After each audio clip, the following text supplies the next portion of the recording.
तर मांसाहार करायचा नसेल तर आपापल्या राज्यांमध्ये चालते व्हा असा इशारा काँग्रेस आमदार नितेश राणे यांनी दिलाय। मराठी इंडस्ट्रीमधलं खूप मोठं नाव गोविंद चव्हाण यांच्या घरातल्यांना मारहाण होतं आणि मूळ कारण फक्त ते मच्छी खातात किंवा नॉनव्हेज खातात ह्या कारणावरून अमराठी लोकांकडून त्यांना मारहाण होते।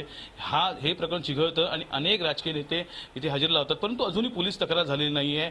नितेश राणे स्वतःहून आवर्जून इथे आलेले आहेत, त्यांनी त्यांची भेट घेतलेली आहे, पूर्ण बिल्डिंगचा दौरा केलेला आहे आणि त्यांच्याकडून जाणून घ्या सर काय जाणवलं जेव्हा तुम्ही बिल्डिंगमध्ये आलात आणि हा जो प्रकार तुम्ही बघितला हे बघून तुम्हाला काय जाणवलं?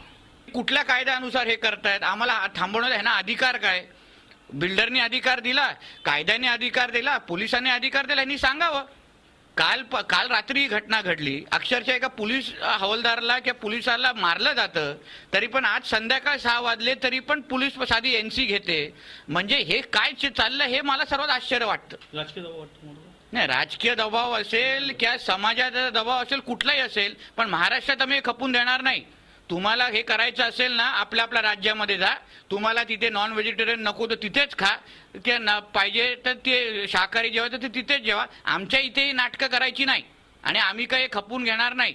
हे एक उदाहरण हे झालंय ना, ह्याच्यावर जे काही पुढे घडेल ह्याचे जबाबदार आता जे काही लोक आहेत, ज्यांनी ही परिस्थिती आणली, हे ते लोक जबाबदार आहेत। मार्चच्या बजेटच्या अधिवेशनामध्ये मी सन्माननीय मुख्यमंत्रींना हा प्रश्न तारांकित प्रश्न टाकलेला आहे की मुंबईमध्ये मांसाहारी आणि शाकाहारी वाद आहे का? मी 2 प्रकरणं पण त्यांना दिलेली, त्यांचं उत्तर मला आलेलं का असा कुठलाही वाद नाही। आता पुढे मी सोमवारच्या दिवशी औचित्याचा मुद्दा पण टाकला आणि लक्षवेधी पण टाकले। हा मुद्दा मी विधानसभेमध्ये निश्चित पद्धतीने घेणार आणि संबंधित लोकांना कशी कारवाई होते हे मी ज्वलंत उदाहरण महाराष्ट्रासमोर ठेवणार, एवढं मी तुम्हाला विश्वासाने सांगतो। ह्यांचं राज्य आलं, ह्यांची लोक राज्य करायला आली म्हणून आले आहेत का? म्हणून हे महाराष्ट्रामध्ये चालणार नाही हो, तुम्हाला विश्वासाने सांगतो। आम्हाला जसं तसं उत्तर द्यायला येतं, त्यांच्या भाषेमध्ये द्यायला येतं।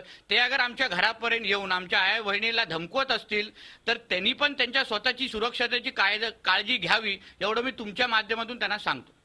नक्कीच एक सरळ ठोस एक आवाज उचललेला आहे नितेश राणेंनी की आम्ही याच्यावरती आवाज उचलणार, अधिवेशनामध्ये हा मुद्दा गाजणार, त्याचबरोबर हे जे सुरू आहे कुठेतरी बंद झालं पाहिजे असं ठोस पाऊल त्यांनी उचललेलं आहे। आता ह्यांचं हे पाऊल कुठे नेतं ह्याकडे सर्वांचं लक्ष लागलेलं आहे। व्हिडिओ जर्नलिस्ट मनीष कपिल राव, झी मीडिया, ठाणे।